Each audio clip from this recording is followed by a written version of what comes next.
Hey everybody, Sarah here. Welcome back to Banger Television. You're watching Cassette Cult, and I guess that the show name probably doesn't make that much sense anymore, as I'm not going to be actually talking about or showing cassettes, but that's okay. We are going to be talking about generally obscure underground heavy metal, and that's what it matters. So let's get into it. Today, I'm going to be highlighting my favorite metal of 2025.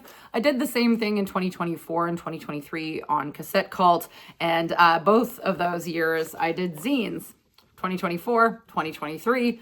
But this year I am doing something different, aka I am not doing a zine because I've been really busy this year with other artistic projects. I also adopted a dog. Right in the mouth. So apologies to the bands that I did reach out to about the zine. I just ran out of time because I've been really busy. This year I published my first short form sword and sorcery story via DMR Books in their Swords of Steel compendium. I also had the privilege of voicing Satan on Bergfried's debut album. This one is called Romantic 3. It was released via High Roller Records. Follows on the heels of me voicing Satan on their second album. Also, very importantly, I had my debut art exhibition titled Ramshackle, and that exhibition is currently on display at East Studio X Tattoo Parlor in Helsinki until the end of 2025. Finally, on an artistic note, my epic heavy metal band Smolder, we've spent a lot of 2025 writing our third studio album. And actually, when this video goes live, we'll have started our third European tour. You can check out the dates. Link is in the video description. Several of the shows have already sold out, so be sure to get your tickets and to come to the gigs. I hope to see you on the road. Okay. So let's get to the reason why you're all here, which is the best heavy metal of 2025. This year, I picked 8 albums to be on my top albums of the year. These albums, yet again, same thing as last year. They're not ranked by quality except for the top 2. And that's because I listened to album number 1 and number 2 the most this year. So without further ado, let's get into it. Album number 8 on my list of the top metal albums of 2025 is the debut release by American death metal outfit Ossuary. They released Aberrant Worship via Me Sacco Un Oyo on May 23rd, 2025. So, in case you missed it, I gave this one a glowing full-length review back in May. Here's what I said back then. I don't think it's a secret that Aberrant Worship is really working for me. It's slow, it's big, it's punishingly heavy. The vocal variance sounds excellent. The atmosphere perfectly complements the music. It feels like a gigantic hulking mass. It's short and it's sweet. It's clocking in at only 37 minutes. And the second that it ends, I click play again. For all those reasons, it's getting 4.5 out of 5 here on Overkill Reviews. For me, Aberrant Worship is special because vocalist and guitarist I's intonation and approach injects Ossuary's slow, suffocating death metal with some black metal. And we're going to listen to how that sounds on the track Inborn Scourge Unbound.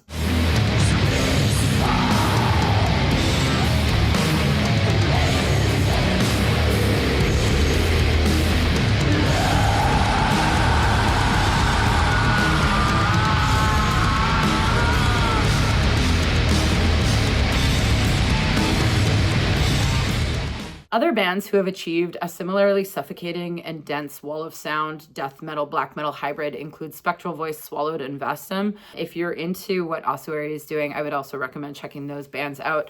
There's definitely also an ample dose of early Asphyx in here, and that is good for me as an Asphyx lover. This album was a long time in the making, taking 10 years to be released after the band's formation in 2015, and it was well worth the wait.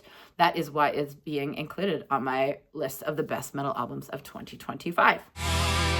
Album number 7 on my list of the top metal records of 2025 is the third album by long-running German doom outfit, Angel of Damnation. They released Ethereal Blasphemy on June 27th, 2025 via Dying Victim Productions. And here's a shout out to Dying Victims, because Flo, you're the man. Now, if you're not familiar with this band, Angel of Damnation is one of the last of a dying breed of jaunty true doom. They have these great, bizarre, warbling vocals courtesy of the Dawn of Winter and Sacred Steel vocalist, known as Doom Cult Messiah, on their third studio album, Ethereal Blasphemy, and quite frankly, on their previous 2 albums as well. They excel at this really akimbo and upbeat musical style that absolutely embodies the joy of fist bumping and ass shaking, like heavy metal that makes it dance. They are recommended if you like both Hooded Priest and Lamp of Thoth, who are both now defunct, sadly. The songs are incredibly blasphemous, which for me, I like it. Here is the track Eternal Life in Hell. Your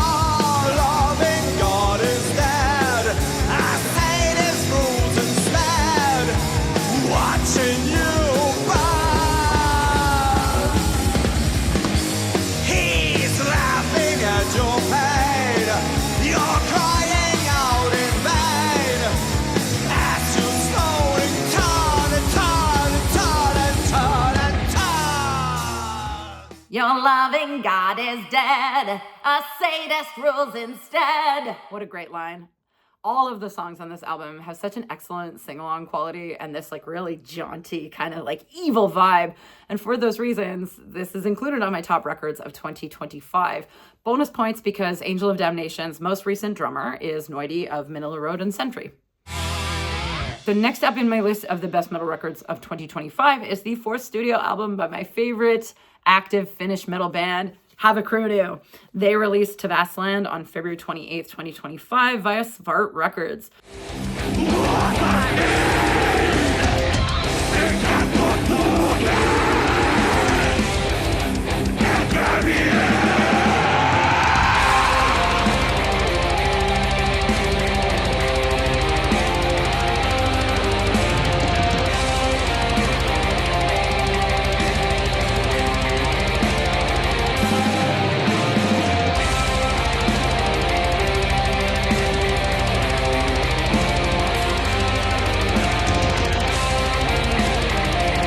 For those who may not recall, their incredibly talented guitarist Henka is also in the live version of my band Smolder. And in one of those love to see a homie succeed moments, as of Wednesday, they have been nominated for a Finnish Grammy for this record. And I sincerely hope they win it because not only are they incredibly hardworking, but I love the artistic development of this band. To me, these are artists, not musicians replicating what they always do again and again and again. Artists changing their art. I also ranted about this one via a full-length review on Banger, and here's how I described Tavastland. Tavastland is an emotionally impactful, varied, and engaging album by a band whose artistry is improving with time and is never standing still. And I fucking appreciate that. That, to me, is art. For all those reasons, it's getting the unusually high score of 4.5 skulls out of 5. So, as I mentioned in another part of that review, with Tavastland, Havukruunu are continuing to shift away from black metal and more into a general extreme metal / heavy metal sound, but they're not doing so dramatically that it feels incongruent with their artistic progress. They really, to me, feel like artists who don't want to repeat themselves, and instead they are stepping outside of the typical metal genre box and exploring and evolving. And as a result, Tavastland is mature and exciting and sonically free. And I deeply love a band that does not repeat themselves and trusts their artistry enough to allow it to expand and evolve.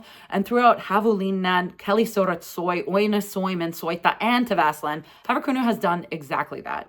So deep love for Havukruunu, and I really hope that you guys win the Finnish Grammy because that would be fucking kick-ass. Album number 5 on my favorite metal albums of 2025 is the wonderfully Uriah Heepian second album by UK outfits, Phantom Spell, helmed by Kyle McNeil, who is also in trad metal outfit Seven Sisters. Heather and Hearth is resplendent with Hammond organ, acoustic guitar, and clean vocals. It's also a clear sonic evolution from their debut, which was also very strong, which was originally only available on CD and is called Immortals Requiem. But that record was very strong, but Heather and Hearth is such a step up. It evokes Kansas and Uriah Heep in its labyrinthine classic progressive rock. It's deeply warm and comforting, and it has found its way onto my Sunday morning lazy at home playlist, which that playlist is legitimately Sir Lord Baltimore and King Crimson and, Flower Traveling Band and Uriah Heep. It's one of those records. I wake up and I want to listen to it because it's warm, it's comforting, it's cozy, it's classic, and the guitar work is great. And that Hammond organ, oh, so good. Far away upon a distant shore, life may find a way.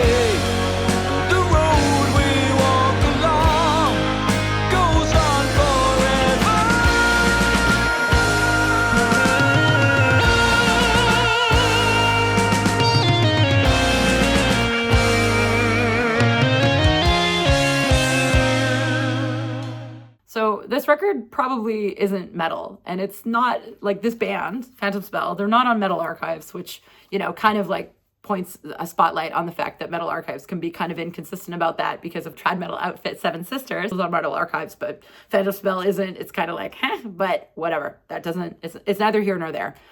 It's still on my favorite metal albums list of 2025, and I highly recommend that you check it out because, oh mama. album number 4 is an outright oddity, as there's nowhere to listen to this record online and there's nowhere for you to buy it. And I did consider not including it, but I do love this band. I have for a long time, so that's why I'm going to talk about. But the record that I'm referring to is Relentless Tragedy by anonymous Canadian epic doom outfit Tales of Medusa. And guess what record my dog has decided to eat? The very first one.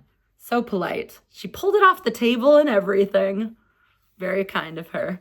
For those who aren't aware, the way that Tales of Medusa operates is that they send out their releases for free to those who are on their small mailing list. They only make 100 copies per release. They only release cassettes and LPs. They're anti-capitalist, they're anti-streaming, and they've operated this way for over 2 decades. Indeed, the record sent to me by band leader Axe states, "To the fading art of the album, the demo, the physical release, please do not upload."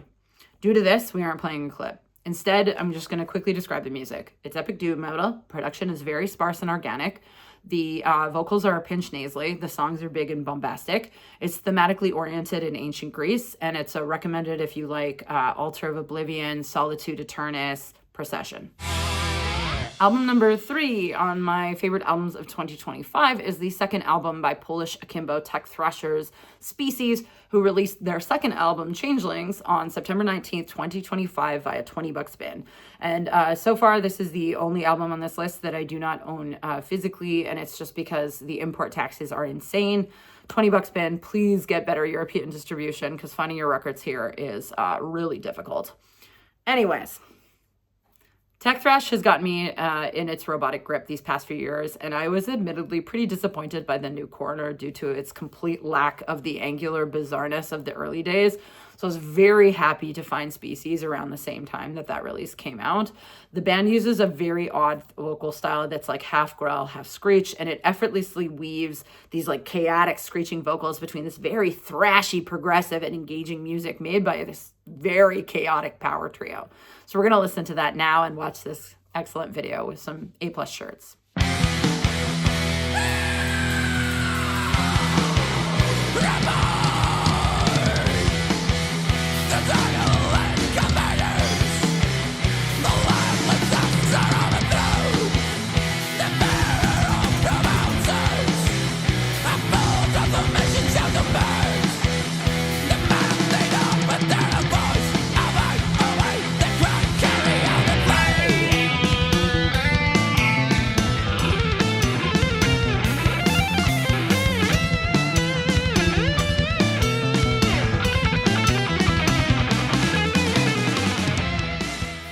All right, that maybe wasn't the best clip of the entire album, but I've said it before, I'll say it again. I hate clips, but that's what we're working with here. So that's how you can, hear the music. With this one, I just really wanted to highlight bassist and vocalist Pieter's style alongside the angular sounds. This is really fun, engaging, akimbo, progressive thrash. I recommend it if you like early Coroner, Nuclear Tomb, Watchtower, Mekong Delta, Droid. And I just bought their debut album, To Find Deliverance, this week on Bandcamp because the second record impressed me so much. So hopefully by the time that the third album is released, I can do a critical assessment of their musical evolution. And by that point, we'll be, a full fanboy. This year, the only 2 albums that I'm ranking were the ones I listened to the most and which spoke directly to my soul. So on the number 2 slot is the self-titled album by Black Sword Thunder Attack, which was released on April 25th, 2025 via No Remorse Records. Now, I already raved about this one for 15 straight minutes via Banger Review, but if you didn't see it, here's the Cliff Notes. They're very clearly aping on the musicality and catchiness of Warlord's debut EP and debut album, topped off with the vocals of Lordian Guard. Due to copyright issues, we cannot play the Lordian Guard and the Warlord stuff in this video, but I would encourage you after you finish this review, if you aren't familiar, go check them out for yourself so you can hear it for yourself. Now, this is the important addendum. Black Sword Thunder Attack has achieved the unthinkable on this record and somehow combined the best elements of both of those bands without the inconsistency that plagued both Warlord and Lordian Guard. Here's an example. This is Evil Sorcery.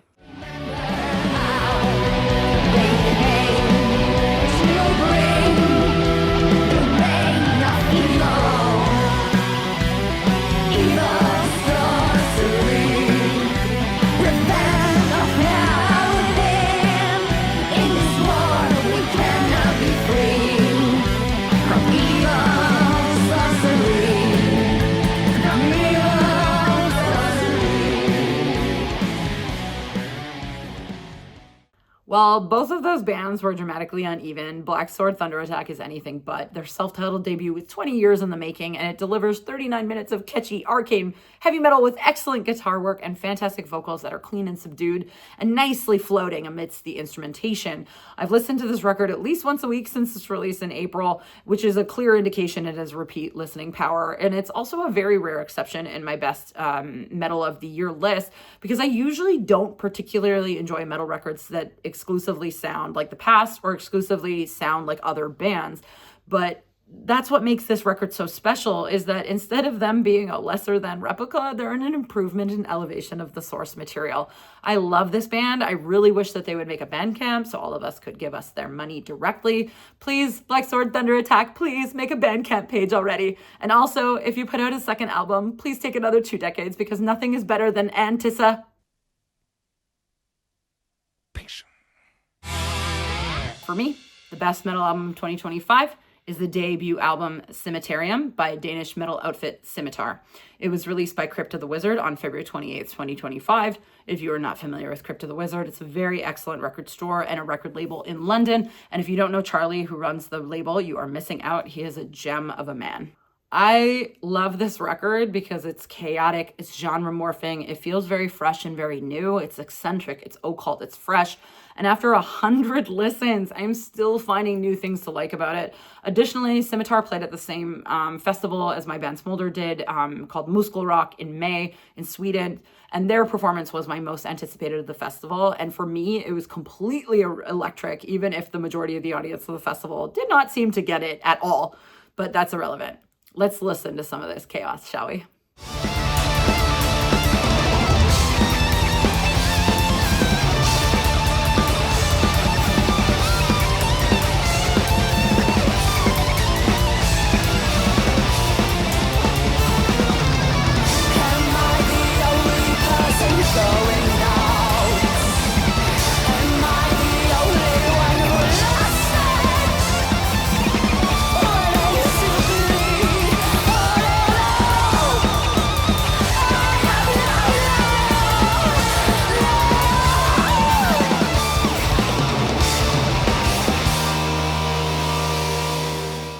Okay, so we just played the chaotic and wild ending of the second track on the album, which is dubbed Aconitum, and that riff is so hooky. I strongly recommended listening to the entirety of this record. It combines the musicality of Negative Plane with the mysticism and outright evil of The Devil's Blood. It's very dark, chaotic heavy metal that merges elements of black metal, thrash metal, and progressive metal with these warbling big vocals that range from cleaner to shrieks and howls. And it sounds so evil and unusual, and it's one of those albums I've also listened to 2-3 times a week for a year. I'm very excited to see where this band goes next. This is my #1 metal album of 2025. So before I go, I wanted to do the shout-outs. And this year, I love the following. First up, let's talk about anonymous Greek doom metal band Percenter, who released their debut EP, Eternal Life. It is extremely strong. This features the best kind of true doom. It's mournful, massive, and classical. It's recommended if you like Candlemass, Deathua, and Funeral Fuck. Next up, my favorite demo of the year is by slow, true Finnish doom outfit Graven Cross, who released Prognostic. This demo features the best Reverend Bizarre song not released by Reverend Bizarre. And on that note, it is recommended if you like Reverend Bizarre, big surprise, Wandering Midget, Spiritus Mortis. Third up, I recommend that you check out the 15-minute track by Finnish spooky vampire punk black metal band Alucard, who is the solo project of Bone Hunter's Satanarchist. He released Seal of the Curse on November 9th. That one is recommended if you like Old Nick and Basilvat. Last, but certainly not least, one-man Chilean speed trad metal outfit Vortiz has released his 4th studio album in 4 years. The 4th album is also called Vortiz, and it is a blast. All 4 of his records are fun, unusual, high-energy Spanish-language wallopers, and I recommend that you check this band out, as well as his affiliated project, Demoniac. All right, that's it. Enjoy. I hope to see you on the road at an upcoming Smolder show, and hyvää joulua ja onnellista uutta vuotta. Merry Christmas and a Happy New Year. Please check out the bands, and if you dig them, purchase from them on Bandcamp or via their record label. Fuck Spotify.